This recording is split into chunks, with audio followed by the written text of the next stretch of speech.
can't hide it that long. It's gonna catch up with you, yeah? It's COVID. You're gonna end up having to go to the hospital. Good morning, mushrooms, ladies and gentlemen, boys and girls, brothers, sisters, mothers, misters, and to all my cousins out there around the world. It's time to plug in and get the train chugging. Speaking of not so perfect, Trump makes a bizarre White House return despite warnings. Bizarre means very, very strange, weird, wild, wacky. Yes, he made a bizarre return to the White House, checking himself out of Walter Reed Hospital, and came back to the White House, endangering everybody. I mean, the Secret Service has to be in the car with him, despite the warnings. Now, we're going to see despite again down below. Remember, despite. It's one of those magical, magical words to create contrast that we so dearly love in the English language. After despite, we can follow it with a noun, the warnings. Or then we could follow it with a gerund.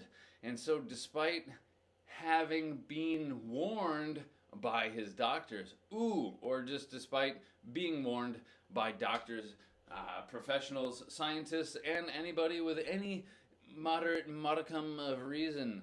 A medicated Trump. Yes, that's right, ladies. He's being shot full of steroids and things. He was worried about Joe Biden being on performance-enhancing drugs, and here he's the one that's on steroids now.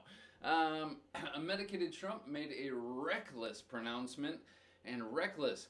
If we've got careless, reckless is next level, where you just show a complete lack of care about the consequences of your action and any potential dangers that might proceed as a consequence thereof. A reckless pronouncement that there's nothing to fear from COVID-19. Hey, nothing to be afraid of, everybody, which has already killed over 200,000 Americans. Speaking of reckless, here we go. Yes, his reckless return was or has been met with a changed White House. Yes, it is a changed White House because the main occupant and his wife and several staffers have been diagnosed with a life-threatening disease. Moving on, Jake Tapper, the newsman, his direct message to Americans after Trump's callous tweet. Well, here, callous is being used as an adjective, but as a noun, a callus are those little bumps that form on your hand here from use and reuse and reuse. And if you can sit there and touch them, and they're insensitive, they're unfeeling.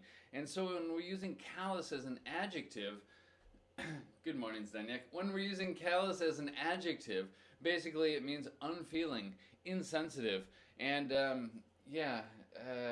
cruel, basically, because you have a complete lack of sensitivity. His callous tweet saying, "Oh, there's nothing to be afraid of." Meanwhile, 210,000 Americans have died, and countless family members have been affected as a result. Moving on. Intact brain cells found in a 2,000-year-old skull. That's interesting. Way to go, science. Intact means in one piece and undamaged, and so they apparently scraped the inside of a skull, an ancient skull, and found some brain cells still intact with all of their little dendrons and synapses still extending across or something, I don't know. In one piece and undamaged. The virus upends the Republican plans for a Speedy Barrett confirmation. They were hoping to push through her confirmation and get her confirmed in a speedy fashion. That means quickly, with speed. Pretty logical, that one. But the virus has upended their plans, and so this was their plan, and now it's like that. And so it has disturbed or disrupted their plan to push her through. Time for a little bit more coffee. TikTok's US ban is on hold. What's next? On hold. It's taking a time out. On hold. You are on pause, because if somebody or something is holding you, then you can't move forward, backward, or anything. You're just on timeout, basically. Moving on. Here's some craziness. Biden's shirt fueled a conspiracy theory, much like petroleum fuels cars.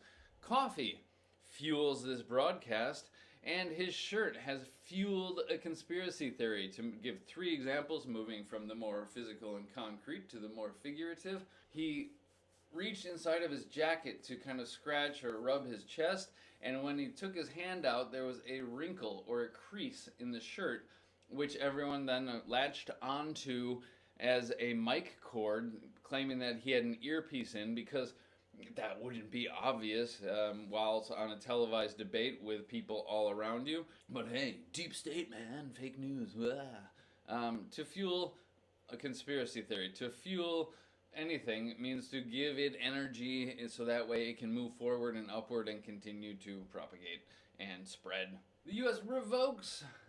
has revoked the visa of Ukrainian Giuliani ally. I don't remember all the exact details of these sort of shady characters. However, the U.S. has revoked the visa of one of his friends, his allies, and to revoke something is to take it away in a legal fashion. So therefore it is illegal. What's going on, buddy? Yeah, to revoke the visa, to revoke somebody's citizenship even, to revoke somebody's driver's license if they've been driving around drunk too much, to revoke their permission to stay out late. Because they haven't done their homework. I don't know. Post-election protests put Kyrgyzstan on the brink of revolt. Remember, we've got Brinks time and time again on the show, but it's on the brink of bankruptcy, on the brink of divorce, on the brink of failure, on the brink of revolt or revolution.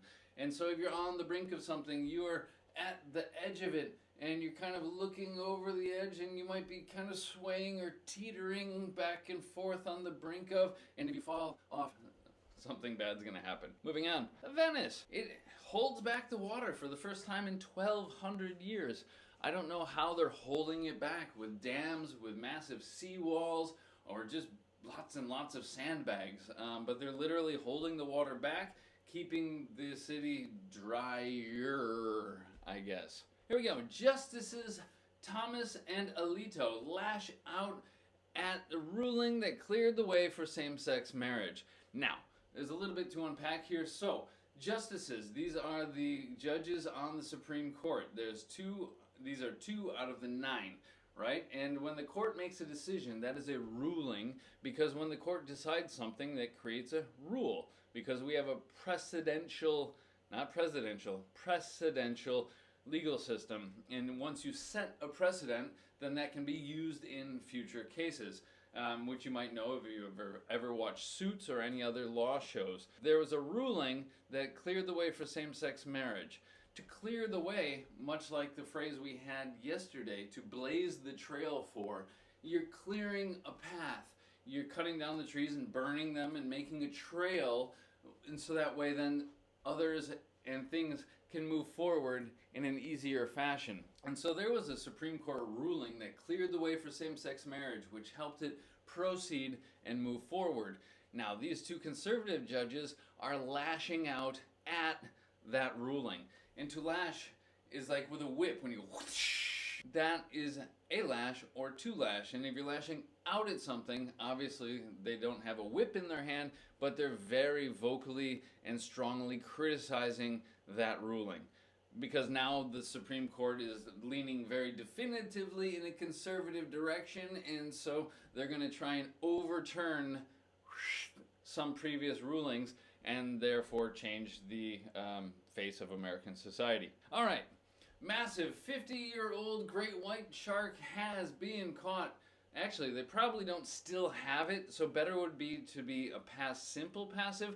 A massive great white shark was caught and tagged and then released, right? Because why would they tag it if they're just going to keep it dead in their boat or seafood market or something like that? Instead, what they did is they caught it and then they tagged it. Much like my shirt has a tag right here, they put a tag on the shark so they could probably track it and follow it and learn things about its habits. Ta-da!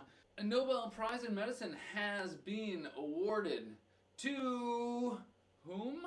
To 3 scientists that are from the United States and the United Kingdom for a previously overlooked achievement. They achieved this. They found some groundbreaking thing, and science just kind of went like, oh, yeah, that's nice, but what's over there? And they were looking past it. They overlooked it. They didn't notice it. They didn't see it, right? But now it is being recognized in the biggest way possible. Moving on, this city nearly ran out of water in 2018. Now its dams are overflowing. Oh, I should have highlighted that. Whoopsies. To run out of something means there is no more. And if you search through the memory banks, you'll remember that this is about Cape Town in South Africa, and they were pretty much completely out of water. They had depleted all of their reservoirs. There was nothing left. It's an interesting article. Take a look at the before and after pictures from 2018 versus now. It was like scorched earth, parched, dry, arid, and the reservoirs were empty. Now everything is lush and green and full of water. They can take showers longer than 90 seconds. Good for them. That should improve personal hygiene. Hopefully they don't squander or waste all of these resources, water resources, that have now been gifted to them by nature. Nearly, just a nice way of saying almost.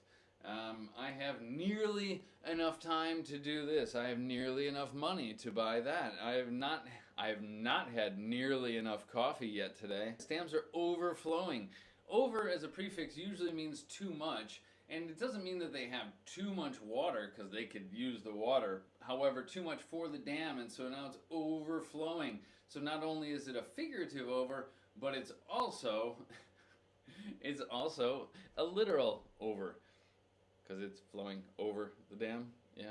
Alright. Moving on. This is twisted, and maybe justice might be served here. An officer has been detained for allegedly throwing a boy off a bridge at a protest. An officer has been detained.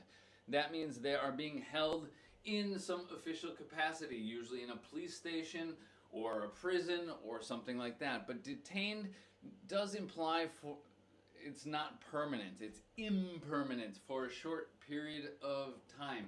And so has been detained is in custody for threw a boy off a bridge. If this is in fact true, I think he should be thrown off a bridge, but a much bigger bridge. Eye for an eye, right? Okie dokie. Alexander Zverev plays in the French Open despite, there it is, we had it up above, we've got it here again, despite COVID-like symptoms. Well, speaking of reckless and wildly irresponsible actions, why would you play in a tennis championship if you are completely ill? Not because, I don't question it because he doesn't want to win, but you're just endangering everybody else present, including your friends and competitors and the linesmen and the judges and the audience and all of the support staff. Reckless and irresponsible. He played in the French Open despite the symptoms, noun, despite having symptoms, despite showing symptoms, despite experiencing symptoms of the virus. Just some nice complimentation to come after our magical despite. Next headline, inside Russia's laboratory. Every story that starts like that sounds like some sort of Tom Clancy novel or some spy conspiracy. Inside Russia's laboratory that bypassed normal scientific practices. To bypass something, oh there it is, to pass it by, and like very often then we just take the little particle or preposition, tack it on the front, and you've got a bypass. Just like many ring highways will allow trucks to bypass downtown, or getting on and off of highways. We have overpasses and underpasses, things that allow us to pass on, over, by, and around other objects. You might know this word from heart surgery. Some people will have a triple bypass because the arteries going into their heart have become clogged with fat and cholesterol and other bad stuff, and so they have to make another tube that goes around the clogged or blocked part, so that way the person's blood can keep moving and they can stay alive. Right, moving on. 3,000 years since they died out. Tasmanian devils are returning to the Australian mainland. Yay! I guess. They probably died out for a reason. If something dies out, that means there are no more of them. They died out, maybe because of change of climate, change of vegetation therefore, and they didn't have the food or other resources necessary to continue competing and surviving. Or perhaps they didn't just die out, maybe they were wiped out by then through hunting and contact with humans and or disease. I don't really know. I've not read the article. If you do, let me know because I like to know. All right, moving on. This flawless diamonds Opening bid at auction was 13 cents. This flawless diamond, let's just start with the language, huh? Less, meaning without a flaw. A flaw is an imperfection. So if it was flawless, that means it is perfect. Unlike my broadcast, which is flawful. No, that's not a word. It's awful. No, that's not that either. It's a pretty good broadcast, but it's certainly not flawless. Very few things in life are flawless. Imperfections are part of life. They're natural. We should embrace them. Yeah, I don't know. I think that's pretty cool. Give everybody a chance to participate. It helps build the excitement and then therefore building the buzz, the media hype, and so on. Did Trump try to cover up his infection? Here's my illness. I'm going to try and cover it up so nobody can see it. Ta-da! That's in a physical sense, but often we try and cover up secrets. We try and cover up crimes. We try and cover up other, maybe just mistakes or errors, right? And that means you're trying to hide it so that way other people can't see it. You can't hide it that long. It's going to catch up with you, yeah? It's COVID. You're going to end up having to go to the hospital, especially when you're the president of the United States. You're not going to be able to hide that for very long. Moving on. How Geraldine Ferraro and Sarah Palin set the stage for Kamala Harris. Point being, they came before her. They set the stage because life is like a theater. And they were the ones who put up all of the props, the little fake trees and the table and the chairs, so that way you could say they set the stage, they set the scene for her. They were trailblazers in a way. They were pioneers. They cleared a path for the people who came after them. Ta-da! Wildfires are making us rethink how to construct our houses. You know, if there's going to be wildfires all the time, let's try and move away from the wood and the other combustible construction materials and maybe slide over towards bricks or mud even. Some adobe houses. That would be more environmentally friendly as well. Anyway, what do you know? Wildfires are making us think again, because meaning again. Thanks for tuning in, everybody. Pleasure to see you. For anybody else out there, do please click the like, follow, subscribe here. I'm back reposting onto YouTube, and I'm also putting up stuff now on Instagram and Facebook. We'll see how good or diligent or regular I am about that, but I'm trying to turn over a new leaf. For English Otherwise, that was breaking down the news. If you made it this far, you can call me Cameron. I hope you all have a beautiful day, and I will see you at 1 o'clock. Repeat, 1 o'clock for a crossword, hopefully. If not, 8 a.m. tomorrow. Have a great day. Bye-bye. Here we go. Time for breakfast. Yeah!